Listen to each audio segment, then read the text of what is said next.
நாம் எல்லாரும் அல்லாஹ் கிட்ட துவா கேட்கிறோம். நம்ம கஷ்டங்கள், நோய்கள், தேவைகள்னு எல்லாத்துக்காகவும் மன்றாடுறோம்.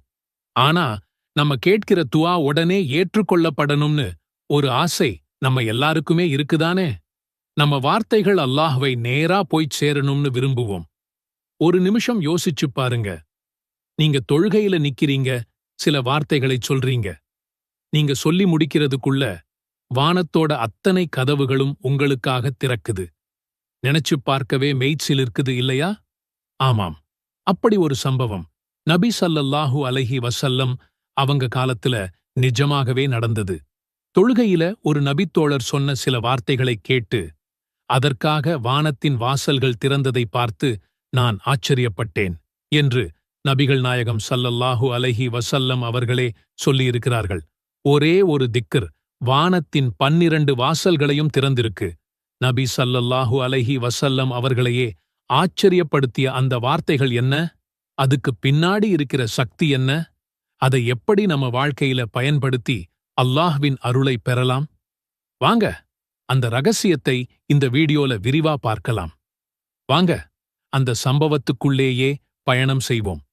நபிகள் நாயகம் ஸல்லல்லாஹு அலைஹி வஸல்லம் அவர்கள் தன் தோழர்களுக்கு இமாமா நின்னு தொழுகை நடத்திக்கிட்டு இருக்கிறாங்க.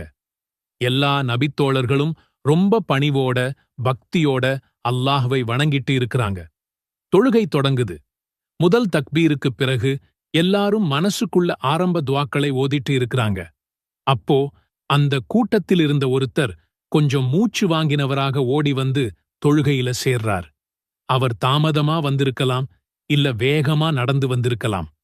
தொழுகையில இணைஞ்சதும் தக்பீர் சொல்லிட்டு கொஞ்சம் சத்தமா சில வார்த்தைகளைச் சொல்றார். தொழுகை முடிஞ்சதும் நபி ஸல்லல்லாஹு அலைஹி வஸல்லம் அவர்கள் தோழர்களை பார்த்து திரும்புறாங்க. அவங்க முகத்துல ஒரு ஆச்சரியம் தெரியுது. அவங்க கேக்குறாங்க, கொஞ்ச நேரத்துக்கு முன்னாடி சில வார்த்தைகளைச் சொன்னவர் யார்? சபையில ஒரு நிசப்தம். அந்த வார்த்தைகளைச் சொன்ன நபித்தோழருக்கு ஒரு சின்ன தயக்கம். ஒருவேளை தொழுகையில சத்தமா ஓதினது தப்போ? இல்ல நபி ஸல்லல்லாஹு அலைஹி வஸல்லம் அவங்க ஓதாததை நாம புதுசா சொன்னது பிழையோன்னு பயந்திருக்கலாம். அதனால அமைதியா இருக்கிறார். நபி ஸல்லல்லாஹு அலைஹி வஸல்லம் அவர்கள் மறுபடியும் கேக்குறாங்க, யார் அந்த வார்த்தைகளைச் சொன்னது? அவர் எந்த தவறான வார்த்தையையும் சொல்லவில்லை. இந்த வார்த்தைகள் அந்த நபித்தோழருக்கு ஒரு தைரியத்தை கொடுக்குது. அவர் மெதுவா எழுந்து, அல்லாஹ்வின் தூதரே, அது நான்தான் என்று பணிவா சொல்றார். அப்போதான் நபி ஸல்லல்லாஹு அலைஹி வஸல்லம் அவர்கள் அந்த ஆச்சரியமான செய்தியை சொல்றாங்க. நான் ஆச்சரியப்பட்டேன். நீங்க சொன்ன அந்த வார்த்தைகளுக்காக வானத்தின் வாசல்கள் திறக்கப்பட்டு விட்டன. இப்னு உமர் ரலியல்லாஹு அன்ஹு அவர்கள் அறிவிக்கிற இந்த ஹதீஸ் ஸஹீஹ் முஸ்லிம்ல 601வது ஹதீஸா பதிவு செய்யப்பட்டிருக்கு. இன்னொரு அறிவிப்புல 12 வானவர்கள் அந்த வார்த்தைகளை யார் முதல்ல அல்லாஹ்விடம் கொண்டு போறதுன்னு போட்டி போடுவதை நான் பார்த்தேன் என்றும் நபி ஸல்லல்லாஹு அலைஹி வஸல்லம் அவர்கள் சொன்னதாக வருது. சுப்ஹானல்லாஹ், யோசிச்சுப் பாருங்க சகோதர சகோதரிகளே. ஒரு அடியான் சொன்ன சில வார்த்தைகளுக்காக வானத்தோட கதவுகள் திறக்குது. வானவர்கள் அதை கொண்டு போக போட்டி போடுறாங்க. அப்படிப்பட்ட சக்தி வாய்ந்த அல்லாஹ்வுக்கு அவ்வளவு பிடிச்சமான அந்த வார்த்தைகள் என்னவா இருக்கும்? அல்லாஹு அக்பரு கபீரன் வல்ஹம்துலில்லாஹி கஸீரன் வசுப்ஹானல்லாஹி புக்ரதன் வ அஸீலன். அல்லாஹ் மிகப் பெரியவன் என்று பெருமைப்படுத்துகிறேன். எல்லா புகழும் அல்லாஹ்வுக்கே உரியது என்று அதிகமாக போற்றுகிறேன். அல்லாஹ் பரிசுத்தமானவன் என்று காலையிலும் மாலையிலும் அவனை துதிக்கிறேன். நபி ஸல்லல்லாஹு அலைஹி வஸல்லம் அவர்கள் சொன்ன மாதிரி 12 வானவர்கள் இந்த புனிதமான வார்த்தைகளை யார் முதல்ல அல்லாஹ் கிட்ட கொண்டு போய் சமர்ப்பிக்கிறதுன்னு போட்டி போட்டாங்க. இதோட அர்த்தம் என்ன? வானவர்கள் அல்லாஹ்வோட கட்டளைக்கு ஒருபோதும் மாறு செய்ய மாட்டாங்க. அவங்க ஒரு விஷயத்தை செய்ய போட்டி போடுறாங்கன்னா அந்த விஷயம் அல்லாஹ்வுக்கு எவ்வளவு பிடிச்சமானதுன்னு நாம புரிஞ்சுக்கணும். நம்ம நாவிலிருந்து வர்ற இந்த வார்த்தைகள் சாதாரணமானவை இல்லை. அது வானவர்களோட கவனத்தை ஈர்த்து அல்லாஹ்வின் அர்ஷை நோக்கி வேகமா எடுத்துட்டு போற அளவுக்கு சக்தி வாய்ந்தது. நீங்க இந்த திக்ரை ஓதும்போது உங்க வார்த்தைகள் வானுலகில் ஒரு கொண்டாட்டத்தையே ஏற்படுத்துதுன்னு நினைச்சுக்கோங்க.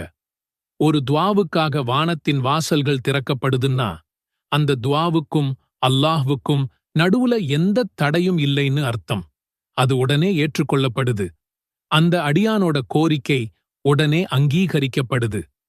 நம்ம வாழ்க்கையில எவ்வளவு கஷ்டங்கள், தீர்க்க முடியாத பிரச்சனைகள், நிறைவேறாத ஆசைகள் இருக்கு.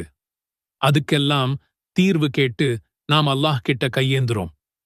இந்த திக்ரை நாம தொழுகையில ஓதும்போது அது நம்ம மத்த துவாக்களும் ஏற்றுக்கொள்ளப்படுறதுக்கு ஒரு திறவுகோலா அமையுது.